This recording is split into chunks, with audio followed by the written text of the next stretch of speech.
Hello అండి అందరికి. మా ఊర్లో కుంకాలమ్మ వారి జాతరలైతే స్టార్ట్ అయిపోయాయి. జాతర అయితే 8 రోజులైతే జరుగుతుంది. 8 రోజుల్లో ఇదైతే మూడో రోజు. మూడో రోజైతే ఇలా కొంతమంది గుర్రాలు, నెమళ్ళు అన్నట్టు ఆడారు. వీటిని ఏమంటారో నాకైతే తెలీదు.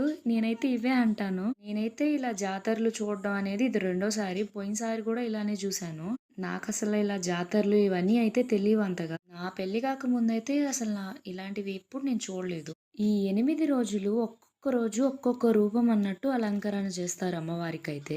ఇలా అమ్మవారిని ఊరంతా ఊరేగింపు చేస్తారు. ప్రతి వీధిలో ఉన్న ఆడవాళ్ళందరూ వచ్చి నైవేద్యాలైతే ఇస్తారు. నైవేద్యం అంటే అమ్మవారికి పసుపు, కుంకుమ, ఆకు, వక్క, బియ్యం ఇంకా ఫ్రూట్స్ కూడా ఇస్తారు. ఇక ఇదైతే మూడవ రోజు. మూడవ రోజు అలంకరణ వచ్చేసి అమ్మవారిది దుర్గామాత అమ్మవారి అలంకరణ. ప్రతి ఒక్కరూ ఇవ్వాల్సిన నైవేద్యం అయితే అందరూ ఇచ్చాకే అమ్మవారు అయితే కదిలి వెళ్తుంది.